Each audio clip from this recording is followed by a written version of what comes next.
Bon, bah écoutez, moi je pensais que le spectacle c'était uniquement hier soir, je m'aperçois que ça se prolonge très largement ce matin. J'ai quelques difficultés à passer après les interventions aussi brillantes. Moi ce que je voudrais c'est vous présenter ce que je sais sur les escroqueries dites du monde moderne. En sachant que les escroqueries, en fait c'est vieux comme le monde, hein. Les escrocs il y en a toujours eu je pense, hein. Mais ce qui change c'est le mode opératoire qui s'adapte, mais sinon il y a des constantes. Alors on est un petit peu dans les romans de Sinon, mais on est aussi beaucoup dans les fables de La Fontaine avec le corbeau et le renard en matière d'escroquerie, parce qu'on a toujours un corbeau qui en fait est le gogo qui va finir par se faire plumer à la fin de l'histoire, avec le fromage qui est donc l'objet à récupérer, l'argent en général. Et puis il y a le renard. Le renard c'est l'escroc malin, et puis, effectivement les escrocs sont toujours très malins et de ce fait très dangereux. Ils ne seraient pas malins, ils braqueraient les banques, hein. Comme ils sont plutôt malins, ils prennent un petit peu moins de risques, ça prend plus de temps l'escroquerie, mais je pense que ça rapporte plus d'argent. Alors, avant de parler directement de ce qu'est escroquerie moderne avec des supports technologiques tout à fait nouveaux, moi j'aimerais assurer la transition avec ce qui a été dit par M. Carly concernant les escroqueries évoquées dans les romans de Sinon, parce qu'on s'aperçoit qu'il y a pas mal de personnages qui sont escrocs. En particulier, on parlait de Piètre le Laiton, qui blanchissait des chèques. Alors, moi, je ne vais pas vous parler d'un laiton, je vais vous parler plutôt d'ivoiriens, parce que c'est des Africains qui blanchissent, qui font réapparaître les billets. Il y a une escroquerie dont je voudrais vous parler, parce que je la trouve quand même assez fabuleuse, c'est l'escroquerie dite Wash Wash. Wash Wash, c'est pas le nom d'une marque de lessive, hein, vous ne vous trompez pas. C'est pas le nom d'une nouvelle marque de machine à laver non plus, quoique ça s'y rapporte légèrement, en ce sens que dans l'idée, ça consiste à vous faire croire que vous avez des billets de banque qui sont masqués, cachés, et qui ont une apparence de papier journal. Voilà. Alors, ça peut paraître quelque chose de simple, simpliste, et là, c'est vrai qu'on est bien installé dans un endroit sympathique et on se dit non, c'est pas possible, à moi ça peut pas m'arriver, j'y crois pas. Maintenant, les escrocs sont, souvenez-vous de ça, des gens extrêmement malins, extrêmement dangereux, qui ont du temps devant eux et ils vous mettent dans un système de pensée qui fait que au bout du compte, vous dites pourquoi pas, vous y croyez, vous vous lancez puis vous vous faites escroquer. C'est le corbeau et le renard. Wash wash. L'idée, c'est que vous êtes accrochés en général, ce sont les commerçants qui sont victimes de ce genre de choses. Il y a un escroc, vous ne savez pas que c'est un escroc, il y a un Africain. Ce sont souvent des Ivoiriens qui font ce genre de choses, Camerounais, qui vient vous voir dans votre commerce et puis il accroche avec vous, il vous trouve tellement sympathique, vous êtes tellement gentil, qu'il a envie de vous faire profiter d'une bonne occasion, parce que lui, il n'a pas le temps, il doit quitter la France, il doit prendre un avion pour partir à l'étranger, parce qu'il est un petit peu agent secret, il est un petit peu espion, mais il n'a pas le droit de tout vous dire, mais comme vous êtes très sympathique quand même, il veut vous faire profiter d'une occasion, mais c'est à saisir, c'est tout de suite. Alors, l'occasion en question, c'est quoi? C'est que dans les services secrets, ça vous ne le savez pas, les juges ne le savent pas, même les avocats ne le savent pas, les sommes d'argent, quand on veut leur faire traverser, passer une frontière, ce qu'on fait, c'est qu'on les cache. On les masque avec une apparence de papier journal. Bon, c'est découpé, c'est une forme de billet de banque, mais on dirait du papier journal classique, ou alors une feuille de papier noir. C'est pour ça qu'on appelle ça l'escroquerie au billet noirci. Et ça permet de passer les frontières sans attirer l'attention, parce que c'est du papier, sans plus. Et personne ne va s'imaginer qu'en fait, sous ce bout de papier se cache un billet de 100 $, par exemple. Et vous avez des valises remplies de vrais faux billets, on va appeler ça comme ça, qui passent les frontières. C'est le système qu'emploie la CIA, la DGSE et je ne sais trop quel autre service secret dont on n'a pas le droit de parler, mais quand vous êtes très sympathique et qu'on a envie de vous faire profiter d'une bonne affaire, on vous le dit, mais juste à vous. Et le problème qui se pose, c'est que pour faire réapparaître ces billets, il faut un produit miracle, une sorte de poudre de perlimpinpin qui coûte un petit peu d'argent, mais ça vaut la peine quand même, parce qu'on peut faire apparaître des sommes très intéressantes et les gens voient la chandelle. Sauf que bon, l'escroc en question, il doit prendre l'avion, il faut qu'il parte. Mais il y a une affaire à saisir, c'est pour vous. Donc c'est vous qui voyez, parce que de toutes les façons, si vous ne prenez pas maintenant ce produit miracle avec la valise et puis les billets en question tout de suite, il y a un client qui est aux États-Unis, à Los Angeles, qui attend cette somme-là, mais il est moins sympathique. Vous voulez être beaucoup plus, et c'est à vous que l'escroc a envie de faire profiter de cette bonne occasion. Donc c'est assez bien. J'ai choisi ma voie. Voilà, mais je vous parlerai de ma valise de billets qui est à côté. On peut faire affaire tous les deux. Et puis finalement, vous vous laissez tenter. Vous vous laissez tenter et vous vous dites, ça vaut le coup, j'achète le produit 10 et je fais apparaître 100. Bon, ça vaut la peine, c'est très intéressant, vous achetez le produit. L'escroc africain, il est content, il part. Sauf qu'il vous dit avant de partir, attention, parce que le produit, vous le mettez sur les billets, vous mettez les billets dans un sac plastique, le sac plastique, vous le scotchez avec un scotch ultra fort, et puis vous mettez ça dans une valise, vous mettez la valise dans un endroit obscur, et puis vous ne touchez à rien pendant 2 jours. Ça, c'est très important. Parce que c'est un produit qui est extrêmement sensible et qui craint la lumière. À partir du moment où vous ouvrez, c'est comme vous savez, les photos, quoi. Si vous révélez avant, hop, ça y est, ça marche plus, et puis tout est foutu. Donc vous ne touchez à rien. Et puis 2 jours plus tard, qu'est-ce que vous faites? Vous ouvrez, vous enlevez le scotch, vous enlevez le plastique et tout, et puis au bout du compte, qu'est-ce qui se passe? Vous dites, mince, ça n'a pas marché, j'ai pas mis assez de produit, vous rajoutez du produit, vous refermez vite, et puis vous attendez encore 2 jours, toujours rien, et au bout de quelques jours, vous vous dites, mais et si je m'étais fait avoir? Et si je m'étais fait escroquer?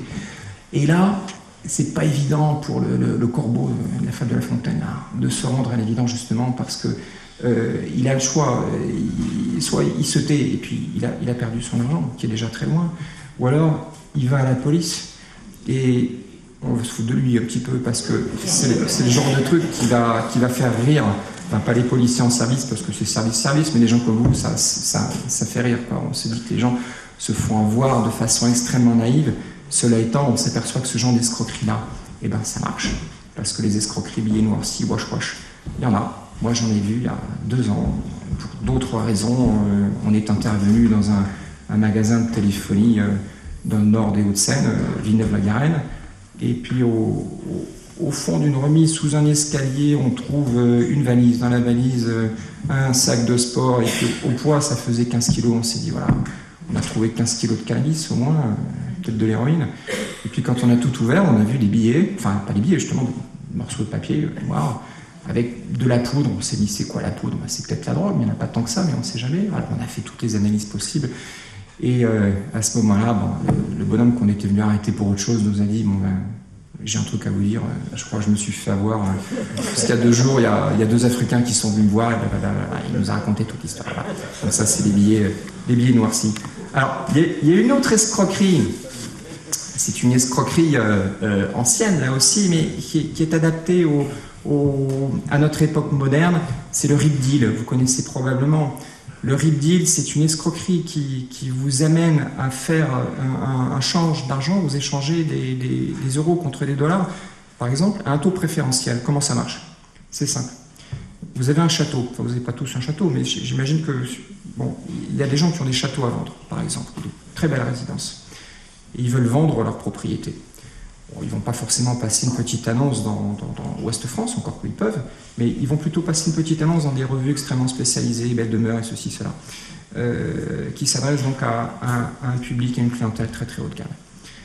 Et puis ils vont recevoir un appel téléphonique et une visite de quelqu'un qui va se prétendre chargé d'affaires d'une banque suisse qui représente les intérêts de milliardaires du Golfe, mais il ne peut pas vous donner les noms, etc. Mais ce sont des gens qui sont extrêmement aisés, et puis ces gens-là, quand ils ont vu la photo de votre manoir dans la revue en question, ils en sont tombés amoureux, se sont dit, c'est ça, c'est cette résidence-là qu'on veut acheter en France, parce que vraiment, ça nous plaît beaucoup, et ils ont chargé donc ce représentant suisse d'acheter pour eux. Et puis, ça y est, vous êtes flattés. On revient au corbeau et au renard. Vous êtes flatté dans votre esprit, vous vous dites, ça y est, je vais avoir un client intéressant qui va m'acheter mon château à un prix intéressant.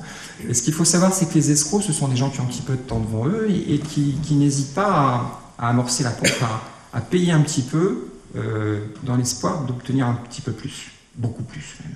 Alors ils vont vous inviter au restaurant. Vous allez avoir ce monsieur, ce banquier suisse qui va venir vous voir, à Paris, au Sable d'Olonne, qui va vous inviter dans les meilleurs restaurants, qui va vous enfumer complètement avec des perspectives de placement immobilier, enfin c'est peut-être pas trop l'époque, les placements immobiliers, je sais pas, mais avec des perspectives de placement très intéressantes, là aussi que pour vous, parce que vous êtes très sympathique, comme toujours, ça c'est le même mode opératoire qui revient. Et puis au bout du compte, finalement, il va vous faire une confidence, il va vous dire, vous savez, l'émir du Golfe que je représente, il a beaucoup d'argent. Il a beaucoup d'argent en espèces, et puis on ne peut pas toujours donner la provenance de la somme en question. Donc ce serait bien si, sur l'acte notarié, on avait tant d'argent, et puis qu'on vous donne un petit peu de dollars, mais si on pouvait, on devrait faire un échange entre dollars et euros, un taux préférentiel pour vous, parce que vous êtes vraiment quelqu'un de très intéressant. Et votre château, c'est ce qui plaît à l'émir du Golfe, qui veut vraiment l'acheter. Donc finalement, vous avez la transaction immobilière qui n'est en fait qu'un leurre, et puis vous avez là où veut en arriver l'escroc, c'est-à-dire vous faire échanger de l'argent, c'est-à-dire vos vrais euros, dans une valise, contre une valise supposée être remplie de dollars, à un taux préférentiel, mais en fait, bien sûr, c'est pas des dollars, vous allez vous retrouver une fois de plus à la tête d'un patrimoine fait de papier journal. Alors, dans le mode opératoire, il faut vous en mettre plein la vue. Donc vous avez une transaction qui doit se faire en présence de l'émir en question, qui en fait n'est pas du tout émir parce qu'il est né à Sarajevo, il est bosniaque, il sort de prison, mais c'est un artiste, c'est un comédien, il connaît son boulot, il joue son rôle à merveille. Le Suisse non plus, il n'est pas suisse, il est albanais, il n'y a rien de vrai là-dedans.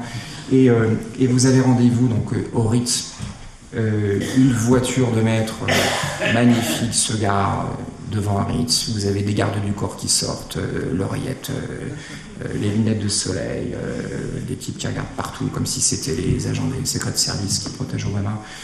Et puis vous avez l'émir qui sort en tenue d'émir dans la voiture avec son majordome qui le suit comme son ombre. Il parle un petit peu anglais, vous avez quelqu'un qui traduit, et puis vous avez le majordome qui a la valise supposée être remplie de dollars. Vous êtes en confiance, vous dites quand même quelque chose d'extraordinaire, je vais pouvoir vendre mon château à un tarif très intéressant, un prix très intéressant.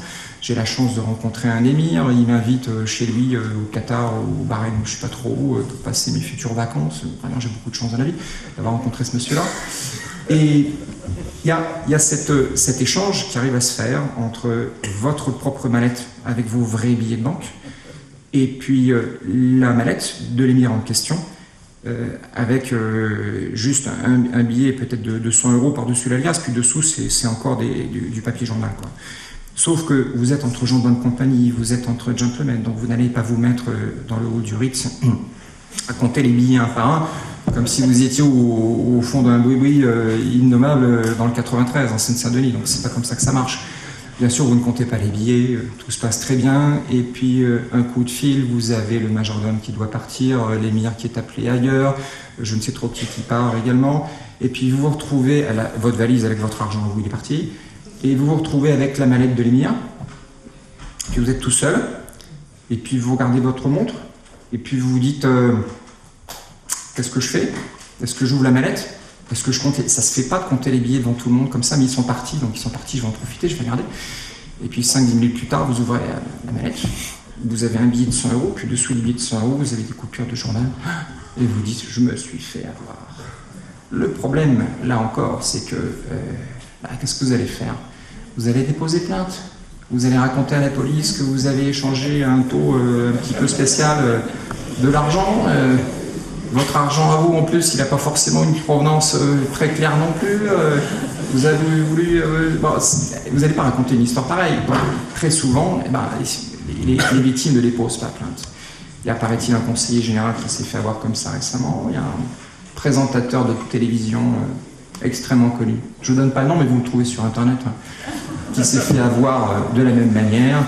Donc ça, c'est quelque chose de relativement courant encore à notre époque, mais ça s'adresse quand même à un public très spécialisé.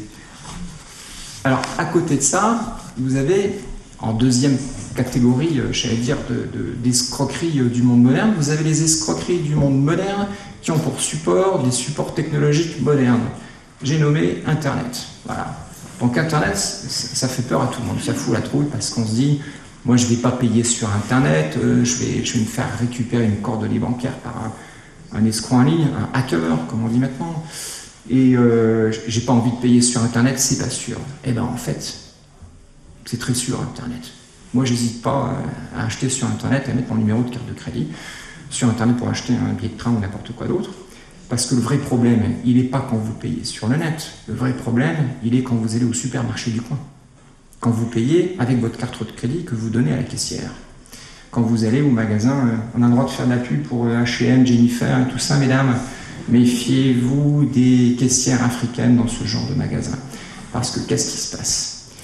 Que vous alliez au supermarché du coin, dans un magasin de vêtements, ou au McDo, ou n'importe où, et que vous payez avec une carte de crédit. Comme celle-là. En fait, pas comme celle-là, parce que celle-là, elle est fausse. Mais bon, je l'ai amenée pour les besoins de la démonstration.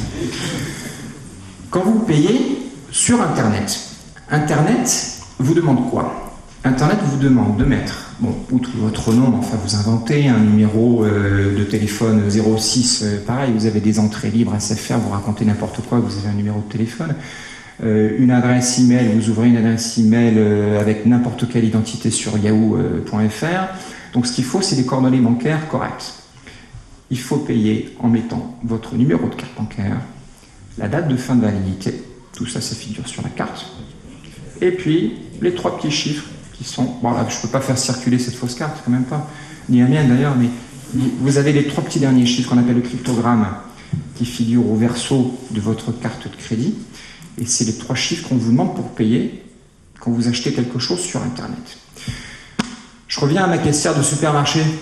Quand vous payez, qu'est-ce que vous faites? Vous mettez votre carte dans le TPE, vous composez votre code secret, et puis la caissière vous donne une facturette et en garde une autre. La facturette de la caissière, qu'est-ce qu'il y a sur la facturette de la caissière? Il y a ce que vous n'avez pas sur votre propre facturette, c'est-à-dire votre numéro de carte de crédit, la date de fin de validité. Voilà, elle a tout ça. Donc si jamais elle est mal intentionnée, qu'elle a envie d'acheter une télévision écran plat 117 cm de diagonale, machin truc, sur darty.com, la seule chose qu'il lui faut, pour que ce soit vous qui payez pour elle, ou plutôt pour les gens qui avaient donné les références en question, c'est le cryptogramme qui est au verso. Alors qu'est-ce qu'elle fait la caissière? Eh bien, vous mettez votre carte dans le TPE, puis elle n'a pas branché le terminal de paiement électronique. Et puis elle vous dit « Ah mais attendez, votre carte est démagnétisée, donnez-la moi ». Et puis vous, en confiance, vous retirez la carte du terminal de paiement électronique, vous la lui donnez, et puis elle fait comme ça. Et puis elle regarde au verso, comme pour voir s'il y a de la poussière sur la piste magnétique de votre carte. En fait, elle s'en fiche complètement de la piste magnétique, parce que ça lui permet de regarder au verso quel est votre cryptogramme, de mémoriser, il n'y a que 3 chiffres, de le mémoriser, vous partez, enfin vous avez payé, tout va bien, vous avez pris vos courses, et puis vous partez, et en fait, elle a votre facturette avec votre numéro de carte de crédit, avec la date de fin de validité, le cryptogramme, elle a mémorisé, elle le marque très très vite sur un bout de papier, et puis ça y est, c'est fini, vous êtes fait pirater sur le net, alors enfin pas tout de suite, vous allez vous faire pirater sur le net quelques jours ou quelques semaines plus tard, et vous n'allez pas savoir comment c'est arrivé. Alors vous allez déposer plainte, et puis on va vous dire, mais est-ce que vous êtes allé sur Internet? Est-ce que vous avez acheté des trucs sur Internet?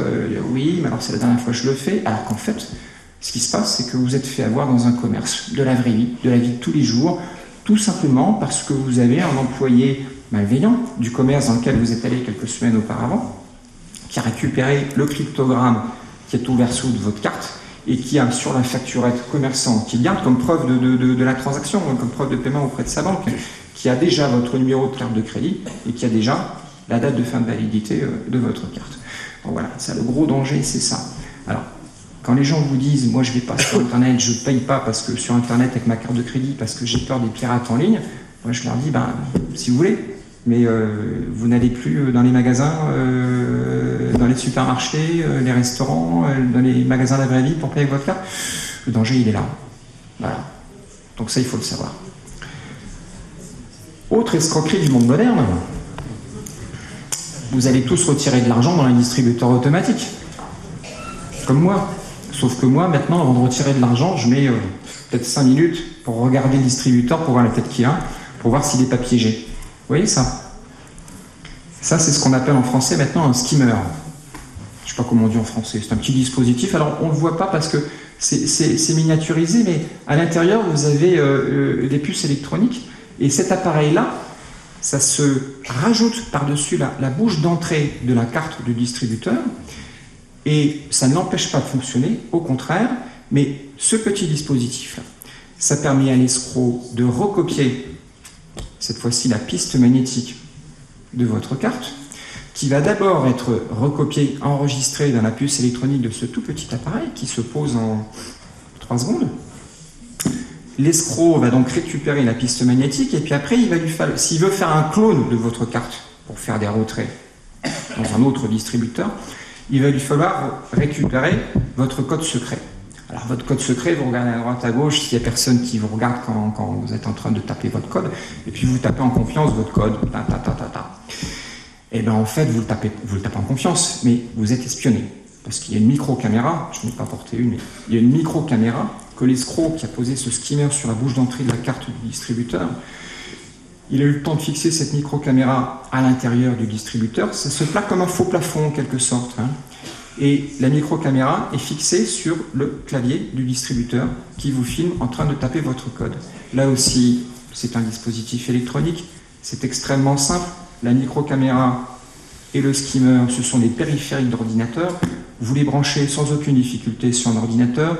Vous synchronisez les codes que vous avez enregistrés avec la micro-caméra, c'est visuel, vous voyez, vous avez des images, avec les pistes magnétiques qui sont enregistrées grâce au skimmer, et vous fabriquez un clone de votre carte. Voilà, je vous présente un clone. Ça, c'est une carte de crédit clonée. Une vraie carte de crédit clonée sur une vraie personne de la vraie vie qui s'est fait avoir dans un distributeur. Et comme ça, j'en ai quelques dizaines ou centaines peut-être dans le service. Alors, comment est-ce que vous vous rendez compte que vous vous êtes fait avoir? Ça arrive plusieurs semaines plus tard, et c'est votre banquier en général qui vous appelle. Pourquoi? Parce que votre banquier, il a des tas d'ordinateurs à son service, et puis il est appelé par son service contentieux qui lui dit il y a un problème sur le compte de Monsieur Dupont, parce qu'il y a un retrait dans un distributeur automatique de billets à Buenos Aires, et 5 minutes plus tard, il y a un paiement dans un commerce au Sable d'Olonne. Alors il y a un truc qui ne colle pas. Parce que 5 minutes pour aller de Buenos Aires au Sable d'Olonne, ça ne se fait pas encore. Ça sera peut-être, mais pour l'instant, ça ne se fait pas. Votre banquier vous appelle, vous êtes au Sable d'Olonne, il vous dit mais vous êtes allé à Buenos Aires récemment? Écoutez, non, j'y suis jamais allé de ma vie, que se passe-t-il? Vous avez, voilà, il y a des retraits, il y a 3 fois 800 € qui ont été retirés dans un distributeur à Buenos Aires. Et en fait, ce qui se passe, c'est que vous avez donc votre carte qui a été piégée dans un distributeur quelque part en France. Les escrocs ont récupéré le skimmer et les micro-caméras. Ils ont fait un clone comme ceci, mais vous remarquerez qu'il n'y a pas de puce électronique. Sur une carte comme celle-là, c'est une carte banale qui sert à d'état d'usage. Ça peut servir, c'est utilisé par les professionnels dans les hôtels pour ouvrir des chambres d'hôtel, dans les garages comme carte de lavage, ce genre de choses. Donc ce sont des cartes, on appelle ça plastique, qu'on trouve sur le net. C'est les professionnels qui achètent ça, les commerçants. Mais il n'y a pas de puce électronique. Et les retraits, pourquoi est-ce qu'ils sont faits à Marrakech, Buenos Aires ou Bangkok ou je ne sais où? C'est parce que dans les distributeurs français, vous utilisez des cartes françaises, enfin la vôtre, ou belges, je pense qu'il n'y a pas de différence. Et puis sur votre carte, vous avez une puce électronique. Quand vous introduisez votre carte dans le distributeur, l'appareil, qu'est-ce qu'il va faire? Il va d'abord lire la piste qui est au verso de la carte. Dans la piste, il y a votre numéro de carte. Et le début de votre numéro de carte identifie la banque dans laquelle vous avez un compte. Si c'est une banque française, le distributeur, qui est un distributeur intelligent, va se dire c'est donc une carte française, je vais donc rechercher le contact avec une puce qui est dans cette carte. Et le distributeur de billets français va rechercher dans la carte, s'il y a une puce, il va la trouver, il va se connecter à la puce, il va vérifier si les informations de la puce correspondent à celles de la piste magnétique, et vous allez pouvoir effectuer votre transaction de façon claire. Ce qui veut dire que lorsque votre carte est clonée par un escroc comme celle-là, il ne peut pas l'utiliser en France, parce qu'il n'y a pas la puce. Si vous tentez de l'utiliser dans un distributeur au Sable d'Olonne ou ailleurs en France, l'escroc va se faire avaler la carte, parce que le distributeur va reconnaître la piste magnétique avec un numéro de carte français, mais il va chercher la puce, comme il ne va pas trouver la puce, il va garder la carte. Et comme au-dessus du distributeur, il y a une caméra qui vous filme, l'escroc, il n'aime pas trop être filmé, donc il va pas aller faire des retraits dans un distributeur en France. Ce qui va se passer, c'est qu'il va aller dans des pays à l'étranger qui n'ont pas cette technologie française, monsieur, de la puce électronique, qui sécurise les cartes françaises. Alors, ça se développe de plus en plus, je pense qu'en Belgique, maintenant c'est le même système, et dans la plupart, je crois, des pays d'Europe, c'est ce système-là qui prévaut. Ce qui fait que maintenant, toutes les cartes européennes, mais on change, le GIE carte bancaire change au fur et à mesure tout le parc des cartes. Et toutes les cartes, au fur et à mesure en Europe, sont équipées de puces, ce qui fait que dans les distributeurs, vous ne pouvez plus utiliser les clones de cartes qui ont été recopiées par nos escrocs, qui, la plupart du temps, sont des Roumains ou des Bulgares. J'ai appris qu'il y avait une forte communauté bulgare en Afrique du Sud, j'ai appris qu'il y avait une forte communauté roumaine un petit peu partout dans le monde, il y en a beaucoup en Argentine aussi, semble-t-il. Et ils s'envoient via le net, moyen moderne de communication, les coordonnées, la piste magnétique de la carte avec le code qui correspond. Alors, le code sur une carte, les escrocs, ils le mettent au feutre, pour ne pas se tromper. Comme ça, quand ils font des retraits à Marrakech ou ailleurs, ils regardent d'abord le code et puis ils mettent la carte. Et puis, voilà. Que vous dire de plus? Écoutez, j'espère que... Déjà, j'ai tenu les délais, Monsieur le Président. Oui, c'est à peu près des minutes de... C'est mieux que des minutes voilà, d'avocat. C'est un petit peu plus court. C'est des minutes de policier, c'est bien aussi. Mais voilà, je pense que maintenant, alors, ce qu'il ne faut pas faire, c'est donner des coups de marteau dans les distributeurs quand vous allez retirer de l'argent pour être sûr qu'il n'y a pas de micro-caméra qui est cachée ou qu'il n'y a pas de scanner, parce que vous risquez de vous faire arrêter, ça serait un petit peu dommage. Mais je pense que maintenant, vous regarderez différemment votre carte de crédit, et puis vous risquez de regarder méchamment les caissières dans les supermarchés quand elles vous diront que la carte ne passe pas et que la piste est démagnétisée. Si elles vous font coup, méfiez-vous. Voilà, je vous remercie beaucoup.